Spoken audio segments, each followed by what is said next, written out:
adoptive parent and I'm having trouble with my son. I adopted him in 2015 and in recent years he's really starting to show complex and challenging behaviours. Is there anything that I can do?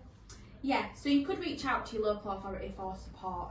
It's likely that they'll do an assessment in need in respect of what support you as a family and the child needs. It may be that your child needs therapeutic support, in which case local authority should look to the Adoption Support Fund in respect of funding that support. And what if none of that support works?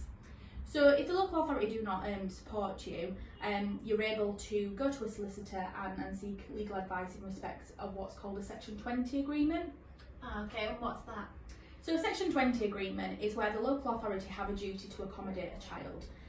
In your case, the local authority do have a duty to accommodate your child because you're unable to provide appropriate care due to them being beyond your parental control.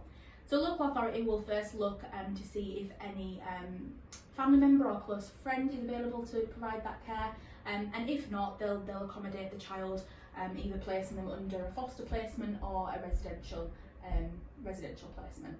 And do I still have parental responsibility under Section 20? Yeah, so Section 20 is a voluntary agreement. You can withdraw it at any time. You still hold your full parental responsibility. When you sign the Section 20 agreement, you are delegating aspects of your parental responsibility to the local authority. So this just means that you're allowing them permission to make decisions for your child on a day-to-day basis. And how long does Section 20 last? So Section 20 shouldn't really be used as a long-term measure, it should only be used as a short-term measure. However, recent case law suggests otherwise. It's really important that the local authority should be clear at the outset as to what their intentions are, and also important that you should be clear at your outset as to what your intentions are. So for example, if you want to be reunified with your child in the long run, the local authority may put a plan in place to allow that to happen appropriately.